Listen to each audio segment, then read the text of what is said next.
Elijah और आप देख रहे हैं #भारत न्यूज। राजभवन के समीप एक दिवसीय धरने पे मौजूद है भूतपूर्व सैनिक। पूरे राज्य से ये तमाम लोग आए हैं और ऐसे में आखिर ये धरना क्यों इनके द्वारा दिया जा रहा है, चलिए इन्हीं से जानते हैं, जुड़ते हैं इन तमाम लोगों से। एक दिवसीय धरना आप लोगों के द्वारा दिया जा रहा है, क्या है पूरा मामला? मैं Mukesh Kumar, veteran organisation of Jharkhand army navy air force. मामला ये है कि एक हमारा राजेश पोद्दार सैनिक कार्यरत है, श्रीनगर में पोस्टेड है, गोड्डा निवासी। उसका माता श्री का अपहरण हो गया और 14 अक्टूबर का उसका नृशंस हत्या कर दिया जाता है। तो हमारा मांग सरकार के पास यही है, मुख्यमंत्री, महामहिम राज्यपाल और डायरेक्टर जनरल ऑफ पुलिस, उनसे मांग हमारा है कि इस हत्यारे को, दोषी को जो इसमें लिप्त है, उनके लिए सीबीआई का जांच हो और जो दोषी है उनको फांसी का सजा दिया जाए, ताकि एक सैनिक को न्याय मिल सके। जो सैनिक बॉर्डर पर है, देश की रक्षा हिफाजत कर रहा है, उसके परिवार के साथ अगर ऐसा हो जाता है तो ये समाज में एक अच्छा संदेश नहीं जाता है। कल को कोई भी घर वाले किसी भी एक जो सिटीजनशिप है अपने परिवार से किसी बच्चे को फौज में भर्ती होने के लिए नहीं भेजे, क्योंकि जब ऐसा वारदात उनके घर में होता है। बड़ी बात इन्होंने कही है कि अगर सैनिक जो है उनके घर में लोग सुरक्षित नहीं है, उनकी बहन बेटी माँ सुरक्षित नहीं है, तो ऐसे में ये तमाम चीजें किस ओर रुख करेगी। ये तमाम लोग पूरे राज्य से आए हुए हैं और यहाँ पे ये एक दिवसीय धरने पे मौजूद है। इनके घर में जो आलम, जो सैनिक सरहद पर अपनी जान न्यौछावर करने के लिए तैनात रहता है, तमाम चीजों में वो अपने आप को देश के लिए सबसे आगे रखता है, लेकिन अगर उनके घर में इस तरीके से दुराचार, उनकी ही माँ बेटियों के साथ इस तरीके से हालात रहे तो कहाँ जाएगी ये तमाम चीजें। और भी लोगों से जुड़ते हैं। जिस तरीके से ये वारदात हुई, आप लोगों का अगला रुख क्या कुछ रहेगा अगर सरकार ने आपकी नहीं सुनी? अगला रुख यही रहेगा कि जिस तरीके से हम लोग ने प्रशिक्षण के दौरान अनुशासन सीखा है, उसी अनुशासन को बरकरार रखते हुए हम और धरना प्रदर्शन करते रहेंगे जब तक कि गोड्डा जिले के राजेश पोद्दार के मां के खिलाफ हुए बर्बर घटना का जवाब नहीं मिल जाता, न्याय नहीं मिल जाता। समाज हमको कभी दूर दूर तक ये नहीं सिखाता कि बहनों के साथ उसकी हत्या करके किसी का जवाब लिया जा सकता है। ये हमारे संस्कृति की कभी भी पहल नहीं रही है, मगर न जाने समाज में ऐसे तत्व कहाँ से निकल के आ रहे हैं, कैसे पैदा हो रहे हैं, जो कि इस तरीके की शर्मनाक घटना को अंजाम देके सारे समाज के ऊपर कालिक पोतने का काम करते हैं। मैं आपके माध्यम से यही मांग रखूंगा कि राजेश पोद्दार की बात जहां तक जाए वहां तक पहुंचाई जाए और इनको न्याय दिलाई जाए। राजेश पोद्दार जी भी यहाँ पे धरने पे मौजूद है, जिन्होंने अपनी माँ को खोया। बड़े दुख की बात है, एक बेटे के लिए सबसे करीब होती है उनकी माँ, और ऐसे में जिस सैनिक ने अपनी माँ को खोया, हम उन्हीं से जुड़ते हैं, उनसे जानते हैं क्या हुआ था, तमाम चीज़ों को आप बताएं। मेरा नाम राजेश पोद्दार है, मैं भारतीय सेना में सेवारत हूँ और मैं कश्मीर में पोस्टेड हूँ। थोड़ा सा आगे आ जाइए। 1.5 साल से ज़मीन संबंधी विवाद चल रहा था। मेरे गांव के ही कुछ दबंगों ने मेरे गोतिया से जो है ज़मीन आवंटित ज़मीन खरीद लिया था, जिसको उन्होंने आंशिक कंस्ट्रक्शन करने के लिए मेरे माँ बाप जो विकलांग भी थे और ओल्ड एज भी थे और बीमार भी रहते थे, 2-3 बार रोका। उन्होंने प्रशासन के सामने भी मेरे माँ बाप को मारा, 3 बार लगभग मारा, और प्रशासन ने किसी भी तरह का एक्शन नहीं लिया उसके विरोध में। और आज भी मेरे ज़मीन पे आंशिक कंस्ट्रक्शन उसका हुआ है, जबकि यहाँ झारखंड में ज़मीन सेलेबल नहीं है। 14 तारीख को मैं छुट्टी पे आया था, उन्होंने आंशिक कंस्ट्रक्शन करना चाहा। मैंने प्रशासन को जाके आवेदन के माध्यम से अवगत कराया, आवेदन दिया, उन्होंने रिसिप्ट हमको नहीं दिया, बोला थाना में रिसिप्ट नहीं मिलता है। और मैं जब वहाँ से आता हूँ तो 21 आदमी मिलकर हमको मारता है, और मैं किसी तरह SDM महोदय के पास जाता हूँ और मैं गिर जाता हूँ और मुझे वहाँ से एडमिट किया जाता है, और मैं 5 दिन तक एडमिट रहता हूँ। और मेरा CO महोदय को भी ये जानकारी था और उन्होंने मेरी छुट्टी बढ़ा देता है, और प्रशासन जो है उस पर कोई ठोस कार्रवाई नहीं करता है। और ये SDM महोदय के संज्ञान में जाने के बाद DC साहब के प्रेशर में उन्होंने जो भी हो जल्दी न्याय दिया, और 22 तारीख को मेरे फेवर में न्याय आया है, जो भी कंस्ट्रक्शन उसको तोड़ने का आदेश है।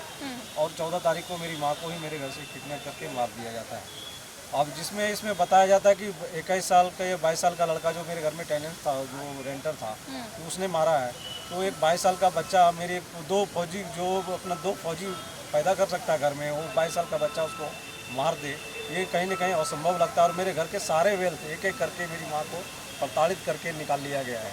घर में कुछ भी ऐसा चीज़, पैसा कौड़ी धन संपत्ति उन्होंने नहीं छोड़ा। इसका मतलब मेरी माँ को बेरहमी से प्रताड़ित कर करके, उनको पता था इनका बेटा 2-4 दिन आने में लगेगा, और तब तक इन्होंने पीटता रहा। और मेरी माँ को जो भी निकालना था निकाल के, मार के बोरी में बेरहमी से मारा गया, और बोरी में भर के सिलाई करके बोरी में 2 बड़े पत्थर डाल के गाँव से 2-2.5 किलोमीटर जो दुर्गम स्थान है, अब कॉन्फ्रेंस पुलिस करती है, उसमें बताती है कि मोटरसाइकिल से ले गया, कभी साइकिल से ले गया, जहाँ से पैदल जाना भी असंभव लगता है दिन में, और वहाँ पे ले जाकर वो फेंक देता है। तो इसमें जो है कहीं ना कहीं उस बच्चे को इन्फ्लुएंस में लिया गया, और वो ये सब मिल के जो है एक षड्यंत्र के तहत मेरी माँ को सेटअप प्लान के हिसाब से मारा गया। तो मैं महामहिम राष्ट्रपति महोदय से, राज्यपाल महोदय से, सीएम महोदय से और डीजीपी महोदय से मैं कहता हूँ कि पुलिस से जो मैंने 1.5 साल तक गुहार लगाई, मेरी प्रॉब्लम घटने के अलावा और बढ़ता रहा, और आज मेरी स्थिति ऐसी है कि मेरी माँ का निर्मम हत्या कर दिया गया है। मैं देश की, भारत माँ की सेवा करने में सक्षम हूँ, अपनी माँ को ही गवा दिया पहले। भारतीय सेना में ये अभी फिलहाल है जम्मू में अपनी सेवा दे रहे हैं, और ऐसे में तमाम चीज़ें जिस तरीके से इन्होंने अपनी माँ को खोया, और बताया कि कहीं ना कहीं जो झारखंड में विधि व्यवस्था है वो तमाम चीज़ें ध्वस्त होती हुई नजर आ रही है। दोनों ही वर्दीधारी, लेकिन एक पूरे देश की रक्षा कर रहा है और एक वर्दी कहीं ना कहीं उन्हीं के खिलाफ जारी है। ये गंभीर विषय है, इस ओर ध्यान देने की आवश्यकता है। फिलहाल तमाम चीज़ें कहीं ना कहीं रुख कर रही है, और ऐसे में इनका अगला कदम क्या रहने वाला है। वेटरन ऑर्गेनाइजेशन झारखंड आज 1 दिवसीय धरना दे रहा है। ये बहुत शांतिपूर्ण धरना दे रहे हैं हम, क्योंकि हम लोग इस चीज़ को देख रहे हैं, प्रशासन को देख रहे, डिसिप्लिन लोग हैं। और आज जो धरना दिया गया है झारखंड में, वेटरन ऑर्गेनाइजेशन ऑफ झारखंड की ओर से दिया गया है। हमारे तमाम साथी यहाँ पूरे ज़िले से पहुँचे हैं और सबको सूचना दी गई है। ये बहुत ही शोचनीय और निंदनीय सब्जेक्ट है। आपका अगला कदम क्या कुछ रहने वाला है? अगर हमारी बातों को नहीं सुना गया तो राजेश पोद्दार को न्याय दिलाने के लिए हम लोग कुछ भी कर गुजरेंगे। और ऐसी कड़ी में अगर मान लीजिए, यहाँ पे चैनल के माध्यम से बताना चाहूँगा कि अगर किसी व्यक्ति के साथ ऐसी घटना होती है जो सक्षम है, उसके हाथ में हथियार भी है, तो जाकर कोई हथियार का दुरुपयोग कर सकता है, जो कि देश की रक्षा के लिए कर रहा है। तो अगर कल वो हथियार उठा के कुछ और बदला लेने की धमकी, बदला की तरह से वो जाता है, तो उसको लोग उग्रवादी कहेंगे। तो हमें मजबूर न किया जाए कि वो दोनों भाई, एक भाई बीएसएफ में है और एक भारतीय सेना में है, दोनों भाई सक्षम है कि जो अपनी माँ की रक्षा नहीं कर सकते तो देश की रक्षा क्या करेंगे। ये बहुत ही शर्म की बात है। और इसीलिए वेटरन ऑर्गेनाइजेशन ऑफ झारखंड आज पूरे दमखम के साथ शांतिपूर्वक कर रहा है। मैं राष्ट्रपति महोदय से, राज्यपाल महोदय से, झारखंड सीएम से ये मैं कहना चाहूँगा कि इस कार्य जो कुकत्र किया गया है, जो कुकृत्य किया गया है, इसका सीबीआई जांच हो, क्योंकि पुलिस अभी तक उस आवेदन देने जाते कोई रिसीव नहीं दे रहा।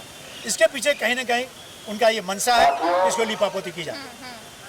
इनका कहना है कि जो प्रशासन है वो इन्हें सहयोग नहीं कर रहा है, तो ऐसे में मांग है कि सीबीआई जांच हो इस पूरे मामले की। और फिलहाल ये तमाम लोग जो खड़े हैं वो हथियारों का इस्तेमाल बखूबी जानते हैं, जिस तरीके से इन्होंने कहा। और ऐसे में अगर अगला कदम ये कहीं ना कहीं नक्सलवाद की ओर बढ़ावा ना हो जाए, क्योंकि जो अपने देश की सीमा की रक्षा कर सकता है और उसके घर में ये आलम रहा, तो वो आगे कुछ भी कर गुजरने के लिए तैयार रहेगा। आप लोगों का अगला कदम क्या कुछ रहने वाला है अगर इस बर्बरता के उसमें कार्रवाई नहीं? देखिए, हमारे साथी हैं वो बोल चुके हैं। आज जैसा कि देख रहे हैं, 2 संगठन के द्वारा धरना प्रदर्शन हो रहा है और कई जिले के लोग, सैनिक लोग आज इकट्ठे हुए हैं। अगर यदि सीबीआई जांच, सबसे पहला हम लोग का मांग है कि सीबीआई जांच हो, क्योंकि पुलिस का जो जांच है वो अभी तक नहीं है। अगर वो स्टार्टिंग में अगर जिस तरह से इनके साथ मारपीट हुआ था, अगर वो पुलिस प्रशासन सही तरीके से संज्ञान लेती तो आज इनकी मांग का साथ में ऐसा नहीं होता।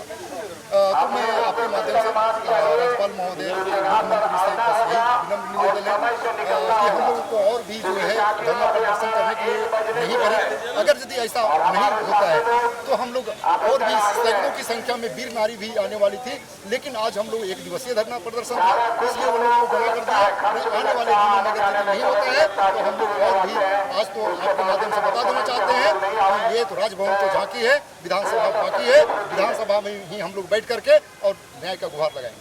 विधानसभा क्या घेराव करने की इनके द्वारा बात कही गई। अगर इनकी मांगों की जल्द से जल्द सुनवाई नहीं हुई तो ये तमाम लोग विधानसभा का घेराव करते हुए नजर आएंगे। देखने वाली बात है सरकार की तरफ से क्या इस पूरे मामले पे जो जांच है वो होती है। ऐसी तमाम खबरों के लिए बने रहे #भारत न्यूज के साथ। कैमरा पर्सन सुजीत के साथ मैं लिसा #भारत के लिए रांची से।